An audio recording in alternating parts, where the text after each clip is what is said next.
Sekarang gue mau ngebahas tentang yang tadi udah gue janjiin, permintaan teman-teman semua yang dari kemarin minta untuk ngebahas bagaimana kehidupan gue di SMA. Karena kan kemarin-kemarinnya kan gue udah ngupload tentang bagaimana pengalaman gue sama menempuh pendidikan di SD dan SMP. Yang SMA nih mereka pada nanya nih, gimana nih pengalaman lu di SMA gitu. Jadi ya udah gue kasih tahu aja ke lu. Dan gue akan mulai bagaimana apa yang terjadi dari gue kelas 1 masuk di kelas 1 SMA di tahun 2015. Seperti biasa, karena masuk di sekolah yang baru pasti ada yang namanya ospek. Tapi bukan ospek namanya, tapi mos. Ini namanya adalah mos, masa orientasi siswa. Masa orientasi siswa itu terakhir itu tahun 2015 tahun gue.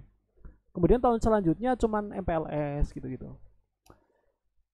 Kalau ditanya kalau lu tanya ke gue bagaimana mos dilakukan, bagaimana kegiatan mos di waktu gue di zaman gue masuk SMA, jawaban gue adalah biasa aja. Biasa aja sih, gak ada tataran tuh, gak ada. Paling natar eh, siswa baru itu paling pas ini doang sih, pas baris berbaris gitu-gitu. Itu biasanya kayak gitu-gitu doang. Dan gue mau ngeceritain pas dulu gue mos, itu gue dulu nggak gue bisa dibilang nggak pernah yang namanya ngelakuin kesalahan. Dari gue sendiri, gue mikir kayak nggak ada kesalahan yang gue lakukan pas dulu mos. Paling cuman ini doang sih, nggak bawa atribut sekali, tapi itu hukumannya cuman baris berbaris doang, nggak ada apa-apa sih. Kemudian uh, apa namanya, mos berlangsung selama 4 hari.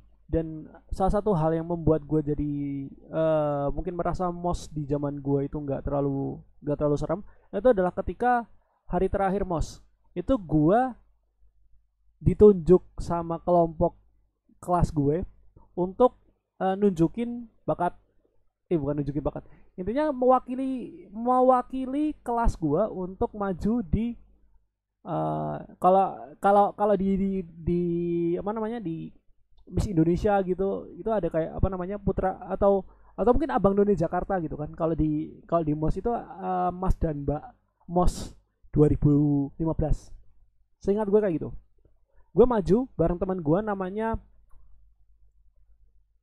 Angelin, sorry, sama namanya uh, Angelina Teresa. Angelina Teresa Sirait. Gue masih ingat banget namanya. Dan kita masih kontak-kontakan lancar. Jadi beliau jadi pasangan gue saat itu. Kita masuk, kita diwakilkan untuk kelas kami saat itu untuk maju di Masba MOS 2015.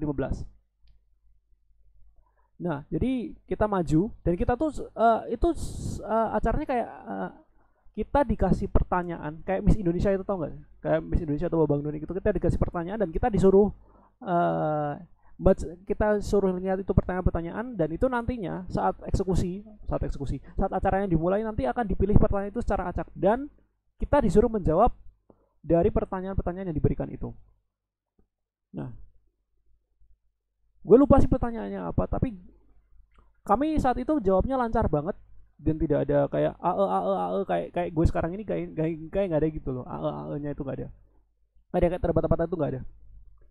Karena memang itu di script, dan di script jawabannya di script gitu, jadi kita ngapalin jawabannya dan kita ketika jawab lancar-lancar aja, nggak ada kayak ae itu nggak ada.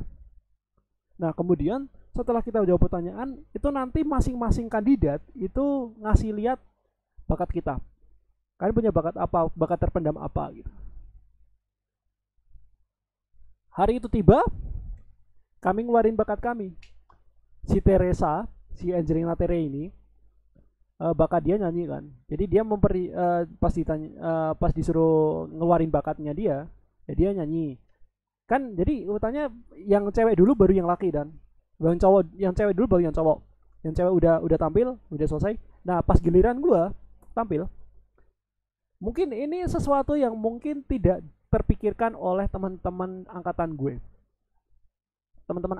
Bahwa mungkin angkatan gue itu kalau misalkan ngeluarin bakat mungkin cuma nyanyi, musik, atau mungkin puisi atau apa namanya ya, MC dan yang lain-lainnya gitu. Kalau gue beda, dan gue mungkin bisa dikatakan berbeda dibanding teman-teman yang lainnya. Lo tahu bakat yang gue keluarkan atau yang gue tampilkan di acara itu apa? Bukan videografi, karena saat itu belum belum terlalu mendalami videografi di zaman gue kelas 1 SMA. Zaman gue mau masuk SMA. Bakat yang gue tampilkan di situ adalah stand up comedy. Alasannya gampang aja, karena dari gue kelas 2 SMP itu gue udah seneng banget sama yang namanya stand up comedy. Dari zamannya stand up comedy di Indonesia di Kompas TV, itu gue sering banget nonton di setiap seasonnya. Bahkan sampai Suca tuh kayaknya sebelum gue masuk SMA belum, itu kelas 2 SMA sih kayaknya. Pas awal-awalnya Suci muncul, gue nonton tuh banyak banget kan. Dan kemudian tiba-tiba kakak gue juga punya DVD stand up comedy spesial. Gue juga ikut nonton, dan gue mikir kayak ini keren banget nih kalau misalkan bisa berkomedi sendiri, nyeritain sesuatu gitu. Dan kemudian dari apa yang gue omong itu bisa bikin orang ketawa, bikin orang terhibur gitu. Sehingga gue berani ngambil stand up comedy. Tapi yang jadi masalahnya adalah dulu gue stand up comedy nggak seliar yang sekarang ya. Kalau gue sekarang tuh kalau misalkan bikin materi, kalau misalkan gue bikin materi, paling gue nulis gitu kan, gue nulis bikin punchline-nya, bikin premisnya gitu. Tapi kalau dulu karena gue belum terlalu mendalami tentang dunia stand up comedy, gue tuh dulu modalnya adalah dari beatnya dari komika lain. Sorry banget ya sebelumnya mungkin untuk komika yang bersangkutan yang kalau misalkan saya tidak izin ngambil beatnya, mohon maaf banget. Jadi kejadiannya gue stand up comedy, gue stand up di sana, dan gue pakai materinya Bang Panji yang tentang dia pergi ke Cina. Lo ingat gak yang dia apa namanya, dia ikut orang tuanya ke Cina untuk karena orang tuanya juga punya kerjaan di sana, jadi dia ikut ke Cina, dan dia dan dikasih tahu kalau di Cina itu tidak ada yang bisa bahasa Inggris, sedikit banget yang bisa bahasa Inggris gitu, sehingga harus belajar kata bahasa China. Tapi karena dia cuma ingatnya dua, cuma Woyao Cecauan dan Woyao Xiaopian, ya akhirnya si Panji ini pakai dua kata itu, dan itu adalah beat yang gue pakai.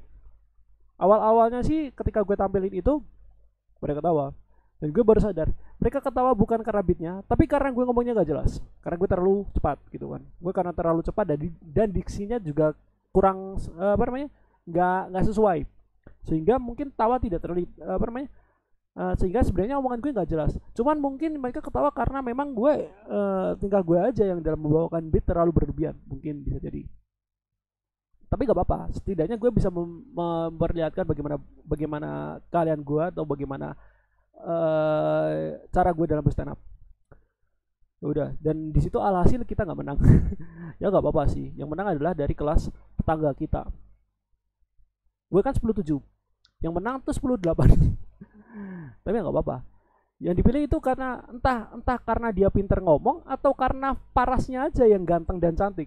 Karena kalau gue lihat karena kalau ketika saat itu ya gue dengar bagaimana argumennya dia, itu kayak kurang mantep sih. Dari bakat sih musik juga lumayan bagus, tampangnya lebih ganteng daripada gue dah, yang cewek juga lebih cantik daripada si pasangan gue, dan dia yang menang. Makanya gue mempertanyakan gitu, ini jurinya ini pilih pemenang ini gara-gara tampan rupawan atau karena argumennya? Karena kalau argumen, gue bisa self proclaim bahwa gue yang mungkin gue dan pasangan gue yang mungkin opininya lebih masuk akal dan lebih keren dibanding yang lain. Tapi kita nggak tahu lah saat itu gimana. Awal masuk mos kan kayak gitu. Kemudian masuk mulai tahun pertama kita belajar gitu. Belajar juga tidak ada masalah, tidak ada kendala sama sekali. Nah di situ adalah itu adalah masa di mana gua tahun pertama itu adalah masa di mana gua mulai menemukan mulai di mana bakat gue mulai terbentuk di videografi ya pastinya. Bidang videografi gue mulai terbentuk di kelas 1 SMA, dan mulai pertama kalinya gue diberikan semacam penghargaan atau pengakuan gitu terhadap salah satu guru yang bisa gue bilang, tapi gurunya ini bukan guru yang umur udah lanjut ya, tapi beliau ini guru yang bisa dibilang sangat-sangat milenial, karena muda banget dibanding dengan guru yang lain. Jadi kejadiannya adalah saat itu tugas bahasa Inggris. Tugas bahasa Inggris ada dua tugas sebenarnya. Ada tugas untuk news reporting, itu untuk kelompok, serta news presenting untuk individu. Nah, mumpung karena gue juga udah lama banget berkecimpung di dunia videografi, ya apa namanya, ya walaupun yang nggak terlalu advance gitu, ya gue memberanikan diri untuk mengeluarkan bakat gue dalam dunia videografi. Jadi gue sama kelompok gue yang si news presenting ini, hari itu saat itu ya kita syuting dan sebenarnya ada kelompok lain juga yang syuting di hari yang sama, tapi mereka juga minta bantuan kita untuk masalah untuk masalah ngerekamnya gimana, pengambilan gambarnya gimana, baca untuk teksnya gimana. Karena jujur aja ya, pas bikin tugas itu kita nggak semuanya hafal teksnya, sehingga triknya adalah teks yang jadi tugas itu presenting news reporting itu ada teksnya gitu, ada skripnya, ada yang nanti pembawa beritanya ngomong kayak gini, narasumbernya ngomong kayak gini, pewartanya reporternya ngomong kayak gini, sehingga kita nulis di board gitu. Jadi kita syutingnya tuh kayak ini kan board nih, ini kayak meja gitu kan, kita syuting di depan boardnya gitu, kameranya di depan boardnya, dan orangnya itu kayak baca di ininya loh, whiteboardnya. Itu salah satu trik yang bodoh sekali. Sudah ada yang namanya teknologi teleprompter, tapi kenapa kita saat itu tidak pakai? Ya karena kita pengen hemat budget aja. Itu kita bikin syuting selesai 3 sampai 4 kelompok kalau nggak salah. Dan saat itu untuk syuting kita kamera yang bawa cuma 2, gue salah satunya yang bawa kamera, dan satu lagi teman gue. Dan kebanyakan yang syuting pakai kamera gue juga sih. Pakai kamera gue karena katanya ukuran gambarnya lebih gede daripada punya gue, daripada yang punya yang lain. Karena kalau yang lain ukurannya mungkin 480p, tapi kalau punya gue 720p, jadi mungkin kualitas gambar akan lebih baik daripada yang si webcam itu, dari kamera teman gue. Setelah selesai gue kumpulin, gue editin selesai. Keesokan harinya saat kelas belum berlangsung ya, gue buka laptop dan gue ngajak kelompok gue buat lihat nih editan gue gimana, ada revisi nggak. Dilihat, udah selesai, oke. Ini ada yang kayak gini-gini, oke, gue perbaiki gitu. Tiba-tiba ada satu orang dari kelompok lain nyelonong ke arah gue, lihat gue ngedit. Dia lihat, "Weh Lukman, editing lo bagus." Tiba-tiba mereka yang lainnya ngerubungin ke gue gitu, lihat, "Wih gila man, editannya keren banget nih. Gue minta editing ke lu dong," gitu. Hanya ngeditin gue gitu kan.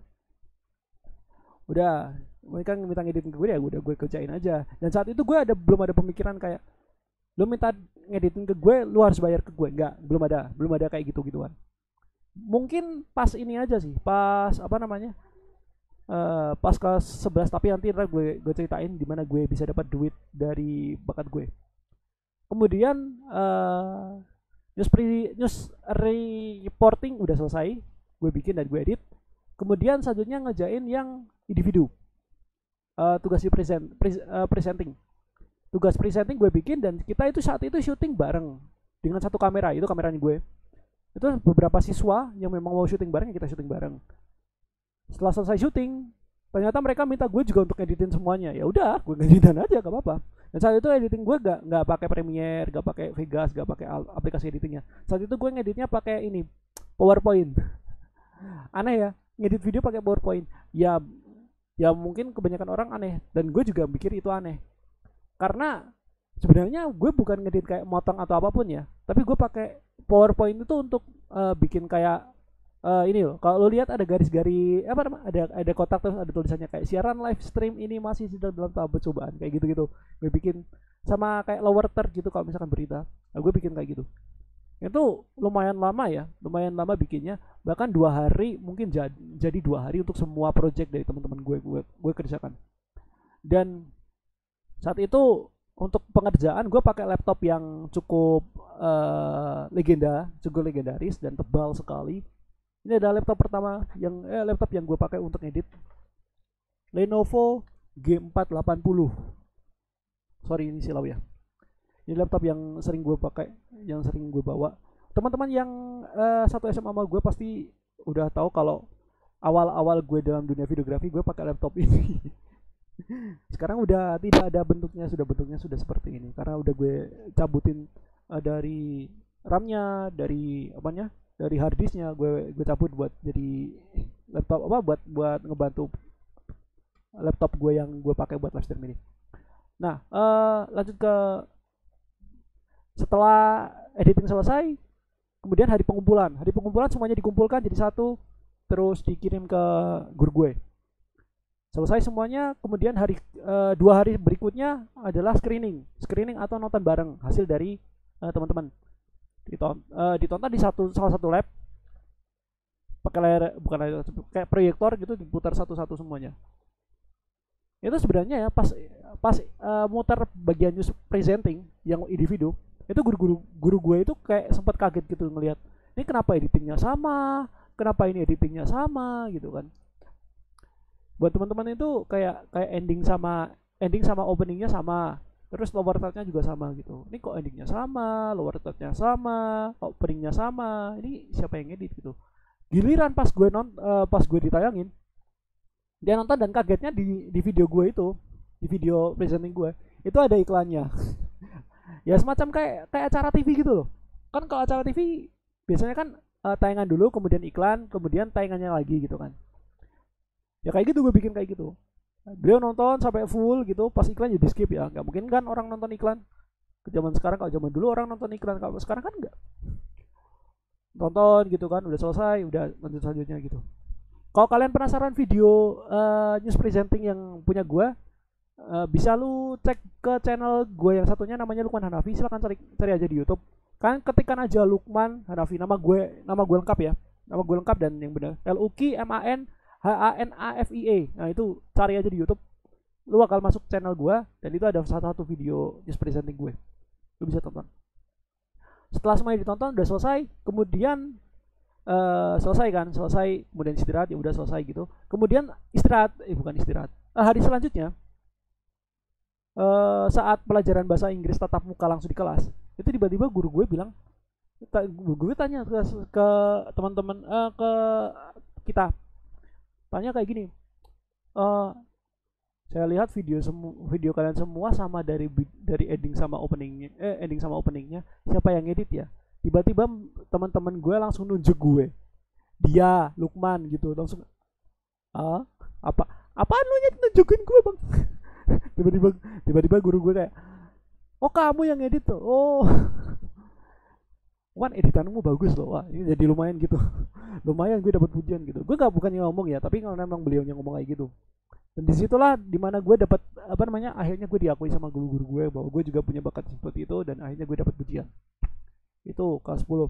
Kemudian menuju ke akhir tahun pertama, pas kita mau naik kelas, by the way gue kan masih pakai KTSP, dan dimana di KTSP itu penjurusan IPA dan IPS itu dilaksanakan pada saat kenaikan kelas 11. Karena gue tahu pasti bakal berpisah, ada yang bareng dan juga ada yang berpisah di beda kelas gitu. Sehingga gue mikir kayak gue pengen memberikan kesan terbaik pada saat perpisahan di tahun pertama bareng teman-teman gue. Sehingga gue bikinin lah video slideshow perpisahan antara teman-teman gue di kelas 10. Kemudian gue bikin itu kan pakai movie maker gitu kan, pakai foto-foto ditumpuk-tumpuk gitu jadi satu, kemudian dikasih animasi, udah selesai diekspor gitu. Udah jadi, kemudian gue upload di Facebook dan gue tag teman-teman gue semua, karena saat itu gue masih aktif di Facebook, bukan di WhatsApp atau di Instagram atau di lain-lainnya kan. Kemudian gue upload dan banyak banget tuh yang komen konten video itu, kemudian bilang terima kasih Lukman. Langsung gue, gila banget, luar biasa, gue bisa punya kontribusi besar gitu di kelas gue. Dan itulah salah satu mungkin gue bilang salah satu momen perpisahan kelas yang menarik dan kesan yang cukup berbeda dibanding dengan perpisahan yang lainnya. Biasanya kan kalau perpisahan pasti kita ketemuan satu kelompok gitu kan, kemudian ngasih bunga dan yang lain-lainnya, sedih-sedih, nangis-nangis gitu kan. Gue kasih kesannya berbeda. Kita berpisah tapi kita tidak ada yang namanya nangis menangis, tapi kita bahagia semua. Begitu. Itu tahun pertama. Itu tahun pertama. Kita lanjut ke tahun kedua di mana gue masuk ke kelas 11. Di kelas 11 sendiri, gue bertemu dengan teman yang baru dan gue adaptasi pastinya gitu. Dan mungkin ini di kelas 11 ini mungkin adalah zaman dimana, karena entah kenapa mungkin membudaya di kehidupan gue ya, kalau misalkan pertengahan sekolah atau kuliah itu pasti di pertengahan tahun itu pasti ada kayak hal-hal yang bikin down gitu kan, bikin bikin mentally breakdown, bahkan banyak masalah muncul gitu dalam diri gue, sehingga gue jadi kayak gue gak bersemangat untuk sekolah gitu gitu. Itu juga terjadi di kelas 11 SMA waktu itu. By the way, channel YouTube gue ini udah dari kelas 10 di kelas 10 awal sebenarnya, kelas 10 awal. Kemudian kan berlanjut tuh. Gue kan bikin konten entah cover pertama, cover lagu, kemudian bikin vlog gitu kan. Nah, kejadiannya di kelas 11 awal, gue bikin vlog. Bikin vlognya ini kayak karena gue punya teman akrab namanya Billy. Beliau ini kan pernah di download sama SMA untuk ngiringin anak-anak tari buat lomba lah atau apapun gitu. Nah, tiba-tiba dia jadi suatu hari dia pengen dia mau berangkat ke sekolah untuk latihan gitu kan, untuk latihan sama teman-teman tari. Tiba-tiba dia call gue bilang, Lukman, gue mau latihan ke SMA, lu mau ikut gak? Ya dengan gue berpikir kayak dia mau latihan nih, kalau gue bikin konten di sana menarik juga nih, biar gue juga bisa ngasih insight ke penonton gue, biar tahu kalau penonton gue ini kalau mengembangkan bakat itu sebenarnya tidak mudah dan ada wadahnya yang bisa lu pakai untuk mengembangkan bakat lu gitu, pemikiran gue. Dan dengan pemikiran tersebut ya udahlah gue ikut gitu kan, gue terus sampai ke SMA langsung ke tempatnya. Dan gue saat itu gak diizinin sama pihak sama orang sana, karena gue gak ada kepentingan dan yang lain-lainnya. Tapi karena gue dengan alasan karena gue kan nemenin Billy dan gue mau ngelihat bagaimana latihan mereka gitu, ya buat memotivasi diri lah gitu kan. Akhirnya ya udah diperbolehkan masuk, gue masuk gitu kan. Gue mau bikin vlog tuh, saat itu kan gue pakai handphone terus pakai toksis gitu kan, gue rekam gitu kan, terus halo guys, ini sekarang sudah ada di SMA gitu. Ada dua teman gue cewek ngampirin gue sebelum syuting ya, ngampirin ke gue, kenalan nih, gue kenalan sih, tanya-tanya gitu, Lukman kamu kesini ngapain? Aku mau bikin konten, mau melihat kalian latihan gitu kan. Ya udah, dia setuju sebenarnya, dia mau in frame karena gue udah nawarin dia untuk in frame ke video gue dan dia setuju. Ya udah gue bikin dong, gue rekam. Halo guys, ini gue sudah bareng teman-teman gue. Halo, silakan say hello to the kamera. Halo gitu. Gue tanyain, kalian ngapain di sini ada apaan sih gitu. Terus dia bilang, kita mau latihan tari. Dan kemudian dia karena saking malunya mungkin dia langsung pergi gitu. Ya lah, kok pergi? Ya udah deh. Ya udah, kemudian gue rekam, ya udah selesai. Gue bikin, gue edit, dan kemudian gue upload di Instagram, karena menurut gue media yang paling banyak membuat gue dapat views dan banyak followers kan pasti Instagram dong. Gue upload di Instagram dan gue upload di YouTube. Kenapa gue upload di YouTube? Karena ini juga kepentingan YouTube gue juga ya. Walaupun sebenarnya sudah gue upload, kemudian beberapa hari kemudian di take down karena masalah cipta. Bentar, sakit banget. Ngopi dulu guys, biar selesai, biar santai. Oke. Lanjut, kemudian seminggu kemudian kelas meeting. Gue lagi kayak gue kan ngewakilin kelas gue untuk ikut di salah satu lomba. Tiba-tiba salah satu dari dua cewek yang tadi gue omongin tadi ngampirin ke gue sambil marah-marah bilang, Lukman, hapus video itu di Instagram. Karena saat itu posisi gue kan bawa handphone ya. Saat itu gue bawa handphone karena gue nakalnya. Gue bawa handphone.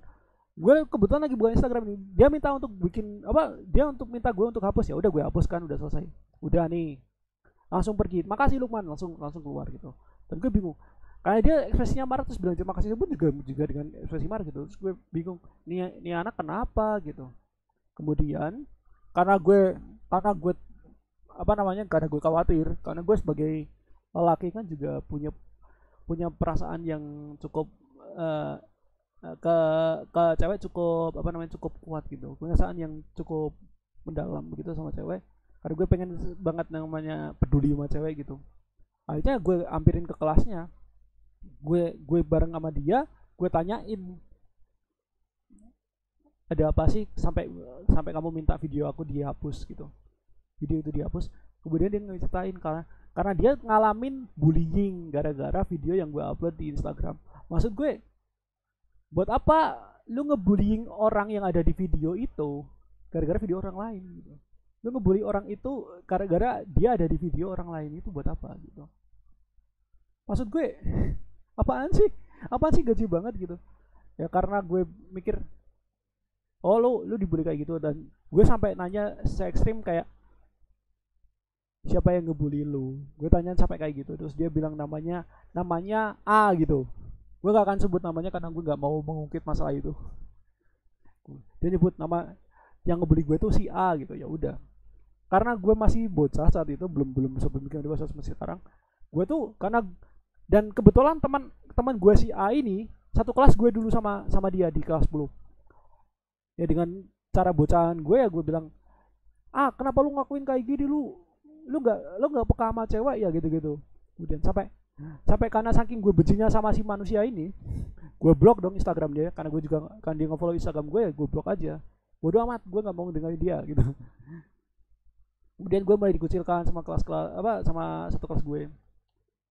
Kemudian sehari berikutnya si dia bawa rombongannya dia sama rombongannya dia ngampirin ke gue, lo tau nggak, bawa semacam kayak kayu gimana gitu, kayak kayu tapi bukan kayu penggaris ya, tapi kayu gitu. Tiba-tiba ngelabrak gue, lu mana ngapain lu kayak gitu, ngapain lu maunya apa sih sama gue, kita teman gitu.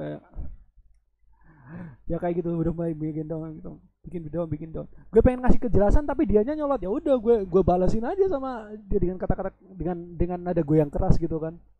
Karena dia gak mau, karena dia nggak, ya lah udah, dia langsung pergi dan nggak mau dengerin penjelasan gue. Jadi ya bego sekali kamu ya. Bercanda. Kemudian entah kenapa, karena gue punya teman baik juga di kelas. Karena gue punya kayak, bisa dibilang geng gitu. Dan salah satunya itu ceweknya ini yang di geng ini juga punya pacarnya juga di geng tersebut. Nah kemudian tiba-tiba hari kemudian, pas saat itu gue lagi di rumah habis pulang sekolah gitu kan, tiba-tiba pacarnya si cewek ini ngampirin ke gue bilang, Lukman, lu bisa ikut ke gue, bisa ikut bareng gue nggak? Ya gue ikutin dong. Kemudian diajak sampai ke samping SMA. Jadi samping SMA gue tuh ada kayak swalayan mini gitu. Ya kita duduk di sana dan dia tanya ke gue, lu ngapain sama lu ngapain pacar gue? Padahal gue mikir kayak, apaan, gue nggak ngelakuin apa-apa sama pacar lu.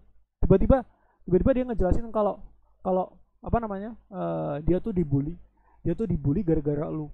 Maksud gue nggak ngeceritain tentang dia, ngapain gue ngeceritain tentang dia, orang dia nggak ada apa-apa sama gue.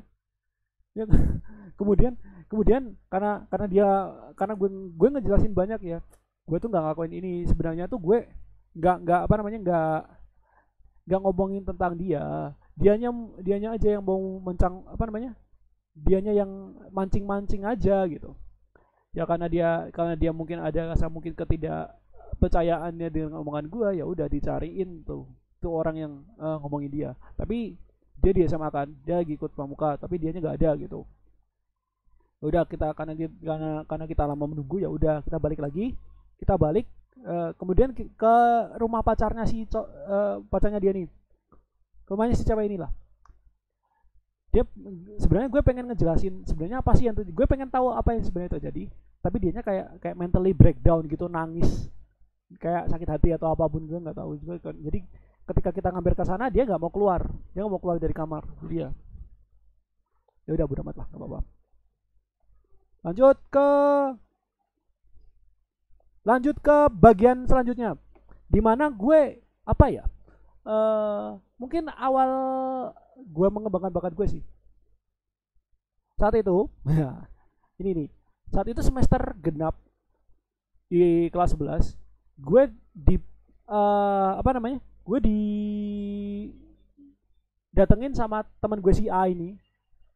Jadi kejadiannya sebenarnya 2 bulan setelah konflik itu. 2 bulan setelah konflik itu kita udah baikan lah, nggak ada apa-apa, masalah itu udah dilupakan gitu. Nah si A ngampirin gue sama rombongan dia, entah ini kayaknya satu grup atau gimana, tiba-tiba datang ke gue, dia bilang, Man, tolong minta editin video gue dong, video atau editin film kita gitu. Dan kejadian, untuk yang nggak tahu, jadi si A ini kan dia IPS ya, dia IPS dapat tugas untuk bikin film drama lah semacam itu, tapi gue akan bilang itu film karena itu bukan film. Dia minta gue untuk editin, ya udah nggak apa-apa, gue ngeditin. Sebenarnya ada 2 kelompok sih, ada 2 kelompok, si A sama kelompoknya, ada 1 orang lagi yang juga ngampirin ke gue juga untuk minta editin. Jadi ada 2 kelompok minta editin filmnya ke gue. Ya udahlah, gak apa-apa, gue kerjain aja.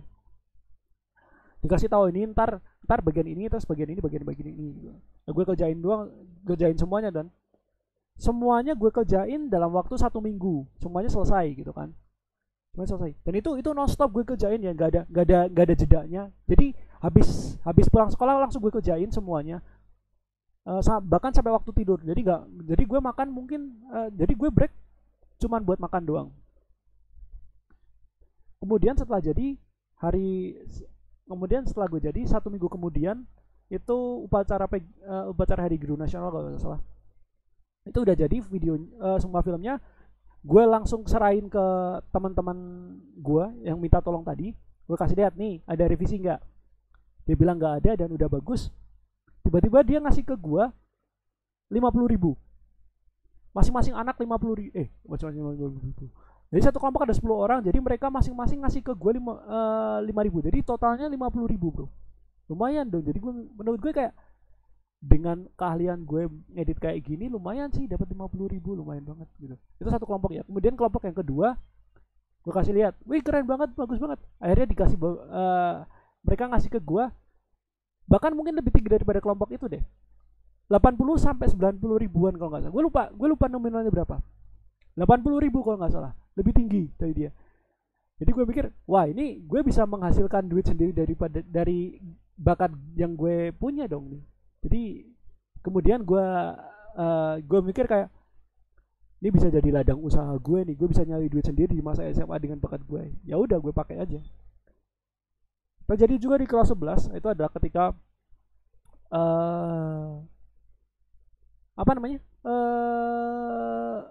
hunting turis. Kita dapat tugas untuk nyari turis gitu, ya nyari turis lah. Nyari turis terus kita wawancara gitu dengan bahasa Inggris, karena itu juga tugas bahasa Inggris gitu kan.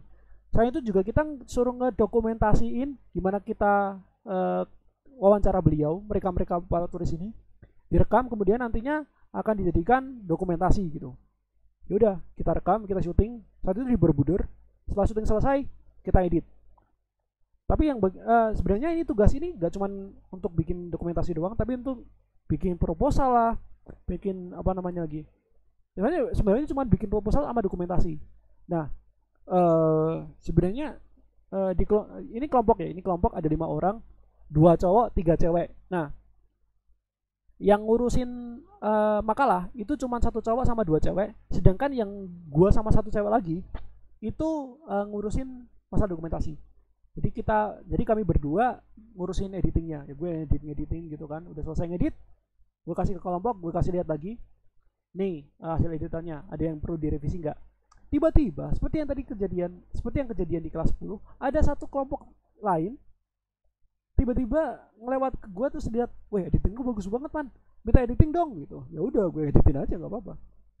Gue ngeditin, dan uniknya adalah dari semua kelompok, jadi di situ ada 5 atau 6 kelompok, 6 kelompok kalau nggak salah, ada 6 kelompok, dan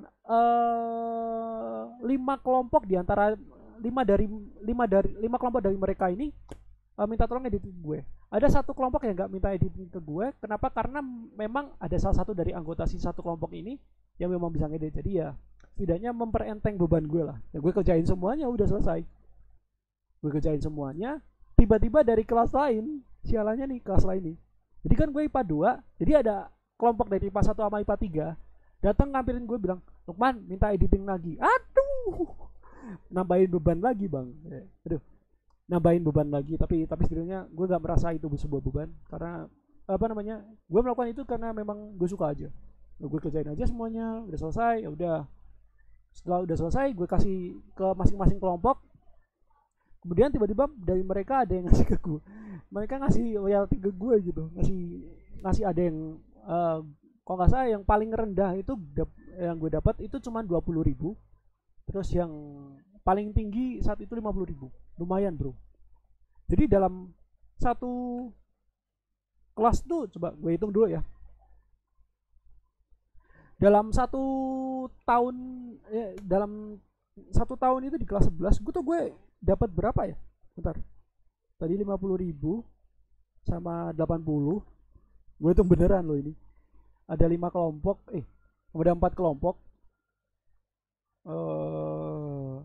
bentar, ada 4 berarti 4, 20, 30, 50, 50, sama 2 kelompok lainnya ada yang 20 sama 30, jadi sekitar berapa ya,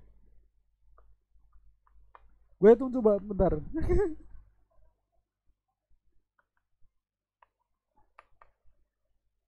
330.000 bang, dalam satu tahun gue bisa ngasihin 330.000, lumayan nggak tuh? Dan kembali lagi gue juga dapat pengakuan di kelas 11 oleh guru gue, dapat 330.000, kemudian gue dapat pengakuan juga. Jadi saat itu ketika tugas dokumentasi dikumpulkan, kemudian ada kan ditonton dan ditonton sama beliaunya kan. Jadi nggak ada apa namanya, nggak ada screening kayak di kelas 10. Keesokan harinya pas pelajaran bahasa Inggris di kelas gue, guru gue tiba-tiba nanya, ini yang editin siapa, kok semua model editingnya sama. Tiba-tiba mereka teman-teman gue nunjuk ke gue, Lukman gitu. Jadi oh kamu, dan tapi yang menjadi beruntung buat gue adalah di zaman itu di saat itu adalah guru bahasa Inggris gue saat itu adalah tante gue sendiri. Jadi gue dapat pengakuan dari tante gue sendiri bahwa Lukman, gila kamu, bakat kamu kayak gini, gila keren banget kamu Lukman. Ya oke lah, gue dapat pengakuan dari tante gue sendiri. Jadi beliau akhirnya tahu bagaimana passion gue sebenarnya. Dapat pengakuan, dan juga dari kakak gue, dari wali kelas gue. Karena di kelas 11 itu adalah pertama kalinya gue dapat wali kelas perempuan. Dan beliau yang pertama lemah lembut, yang kedua apa namanya, cantik, pasti cantik, lemah lembut, walaupun beliau bisa dibilang lebih pendek daripada saya untuk tinggi badan, tapi saya menghormati beliau sekali karena beliau yang mendorong saya jadi seperti ini. Tinggi banget bu. Kelas 11 gak ada perpisahan, gak ada apa-apa, karena cuman ganti ruang kelas, jadi udah nggak apa-apa, nggak ada yang spesial, jadi nggak ada kayak perpisahan kayak gitu. Oke, kita lanjut ke tahun ketiga. Jadi tadi sempat gue bilang bahwa untuk masalah untuk bakat gue dan passion gue udah mulai dikenal, dan bahkan mungkin dari organisasi siswanya sendiri udah kerja sama gue untuk bikin promosi dalam bentuk audiovisual.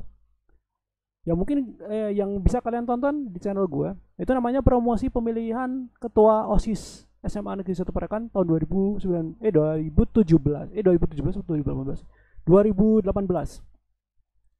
itu bisa lo tonton di sana. Jadi itu adalah hasil kerja sama gue bareng teman-teman OSIS saat itu. Kemudian selain itu juga gue juga kerja sama dengan anak-anak pramuka juga untuk bikin atribut keperluan perjumsa atau perkemahan Jumat Sabtu. Gue kerja sama mereka, dan ya juga dibayar, walaupun nggak banyak juga, nggak sebanyak yang di tahun kedua. Di tahun ketiga rasanya seperti biasa, cuman beda teman aja, tapi ada banyak kok teman-teman gue yang di IPA 2 yang juga bareng di IPA 4, karena gue juga masuk di IPA 4 kan. Biasa aja sebenarnya, nggak ada apapun, dan itu mungkin adalah salah satu ada satu yang menurut gue jadi sebuah kebanggaan di kelas 3, yaitu adalah dimana gue ikut di kompetisi yang mungkin jarang disinggung oleh orang, tapi ketika gue ikut itu dan dapat prestasi gila luar biasa, banyak banget yang mengapresiasi. Tapi juga ada teman-teman bangsat nih yang suka yang apa yang sialan banget nih, yang sebenarnya itu juga kesalahan gue sendiri sih. Jadi kejadiannya kalau nggak salah bulan November gue ikut lomba bikin animasi motion graphic untuk iklan lainnya masyarakat. Gue bikin tuh, dan uniknya di lomba itu gue dan kakak gue jadi peserta gitu. Jadi kita lawanan sama adik sama kakak, lawanan di satu kompetisi. Walaupun gue yang lumayan beruntung, karena saat itu kan udah pengumpulan tuh. Kemudian kan ada hari di mana ntar ada presentasi, dan juga ada presentasi sama screening masing-masing karya. Nah di situ hasilnya gue dapat nomor 2 terbaik. Sementara kalau gue nomor 6 sih, tapi nggak apa-apa. Mohon maaf pak, bukannya saya mau menyombongkan diri, tapi emang saya sombong. Jadi kemudian saat gue dapat juara 2, gue kan pengen ngabarin ini ke wakil kesiswaan ya. Gue kabarin dong ke pak wakil kesiswaannya, gue bilang, Pak, saya mau ngabarin kalau saya dapat alhamdulillah dapat prestasi dari lomba ini, karena kemarin Jumat saya sempat izin untuk ikut lomba ini dan alhamdulillah dapat hasilnya seperti ini. Dan bilangnya bahwa selamat Mas, selamat Mas dapat prestasi ini. Besok hari Senin bakal diumumin, jadi Masnya bisa bawa piagamnya, piagam prestasinya ke sekolah untuk nanti kita serah terimakan ke Mas lagi.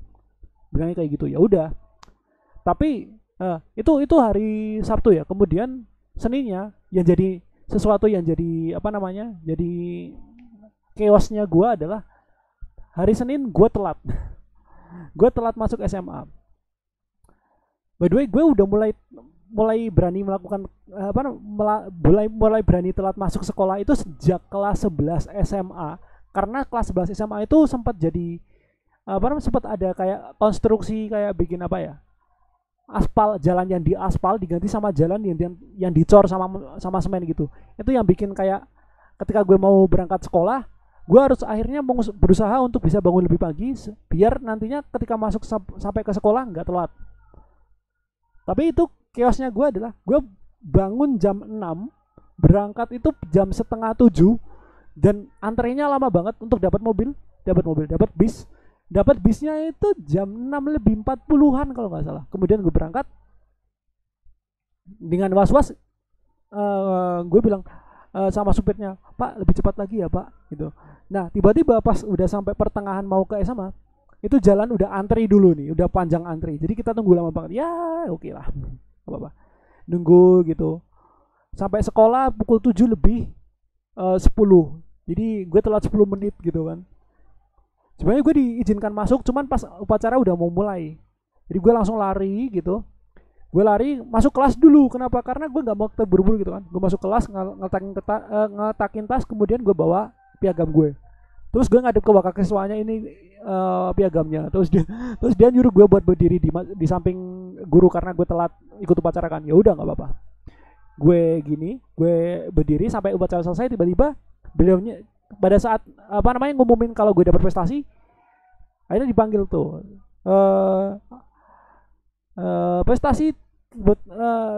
Prestasi kembali diraih oleh siswa SMA Negeri 1 Parakan pada kejuaraan lomba inovasi teknologi dan informasi dan komunikasi atas nama Lukman Hanafi, mendapat juara nomor 2. Karena gue di depan, gue maju dong maju ke tengah lapangan. Tiba-tiba teman-teman gue langsung kayak ya maksud gue mikir gue lebih mending sih gue telat upacara tapi gue bawa prestasi daripada lu yang telat tapi gak bawa prestasi malah bikin lu jadi rugi sendiri karena lu dapat poin. Sebenarnya gue pengen ngomong kayak gini di depan teman-teman gue biar mereka kayak rasain lu yang ngatain gue, rasain lu yang nyerakin gue karena gue telat, tapi kan gue bawa prestasi, lalu bawa prestasi enggak gitu.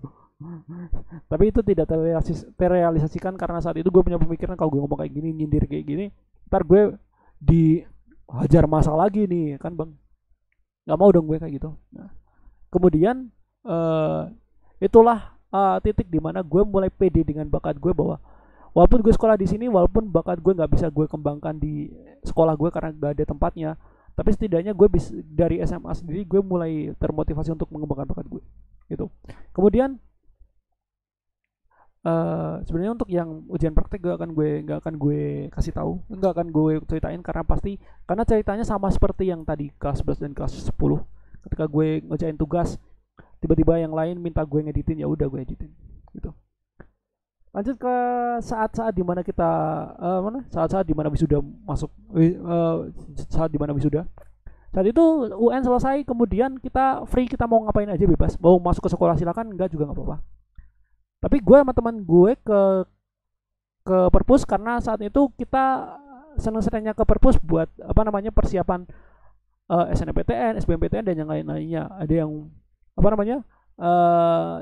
ngeprint, karena di situ kan ada fasilitas buat ngeprint gitu kan. Gue pakai itu untuk ngeprint entah syarat-persyaratan untuk SNMPTN, untuk masuk perguruan tinggi dan kayak gitu. Dan gue cukup sering ke sana. Gue sering banget ke sana, bahkan mungkin tiap kali gue masuk ke sekolah pasti gue ngampirin di perpus. Dan ini mungkin sebuah kesalahan buat gue. Kenapa nggak dari dulu gue masuk ke perpus ya?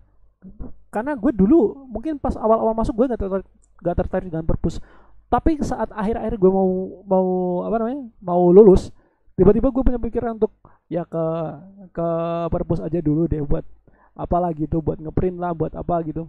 Dan gue bareng teman gue si Billy, karena teman terbaik gue. Dan gue punya pemikiran kayak saat itu ya, saat film 3 tahun yang berharga gue bikin, itu sebenarnya gue belum ada pemikiran untuk bikin film atau bikin karya terakhir gitu untuk ditayangin di wisuda. Belum ada pemikiran kayak gitu. Tapi tiba-tiba aja ide itu mulai muncul gitu. Karena saat itu kita cuman nyoba ngerekam kayak gitu. Tiba-tiba aja muncul ide pas kita mau balik dari perpustakaan, mau balik ke sekolah, balik ke rumah gitu.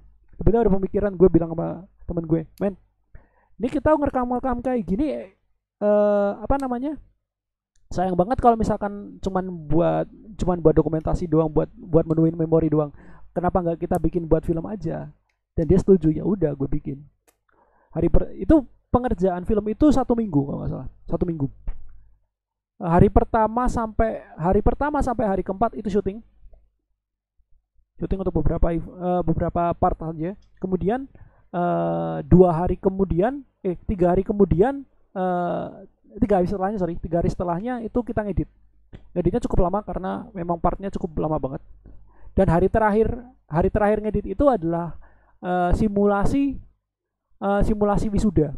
Jadi saat itu ngedit terakhir di perpus gitu kan, harus ditinggal gitu, kemudian ikut simulasi wisuda, ya udah gue ikutin gitu. Kemudian malamnya setelah gue, karena itu kan selesai sore jam 5 atau jam 6. Kemudian gue balik, gue ngerjain kembali, gue selesain semuanya, udah jadi semuanya. Dan itu selesai jam 12 malam, gue render. Jam 12 malam itu gue render, dan selesai itu mungkin 2 jam setelah render ya.